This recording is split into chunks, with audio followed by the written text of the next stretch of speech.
Hey everyone, Keith Walker here, and today we're going to talk about the legal considerations you need to know when selling your home in California. So first, start with disclosure requirements. In California, sellers are required by law to disclose material facts that can affect the value or desirability of the property. This means filling out the transfer disclosure statement, the natural hazard disclosure, and various local forms. Even if you think it's minor, if it could impact the buyer's decision, you need to disclose it. Honesty here just isn't the best practice, it's required. Now, the purchase agreement is more than just an offer. It's a binding legal contract. Make sure you understand every clause, especially those relating to contingencies, timelines, and repair obligations. Get professional help if you're unsure. Missteps can not only kill a deal, but also land you in legal hot water. Here's a big one. What does as is really mean? Many sellers think listing a home as is means they have no responsibility for repairs. In reality, even as-is sales require full disclosure of known problems. If you don't disclose, you could face lawsuits after closing. Remember, transparency is key.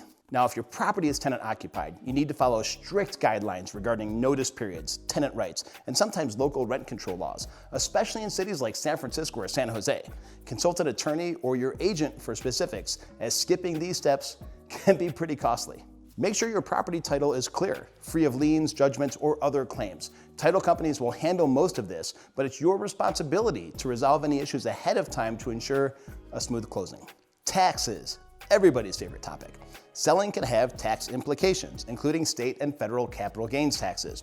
Certain exemptions exist, but it's smart to talk with your accountant before listing. The last thing you want is a surprise tax bill.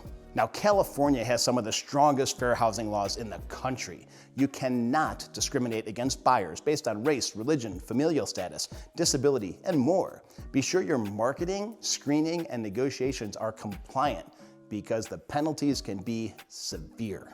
As a top 1% realtor focused on ethics and results, I'm here so you can sell confidently, avoid costly mistakes, and get maximum value. Have questions about selling in California? Drop them in the comments or reach out anytime. I'm Keith Walker, here to educate and navigate, not speculate and fabricate. I'll see you next time.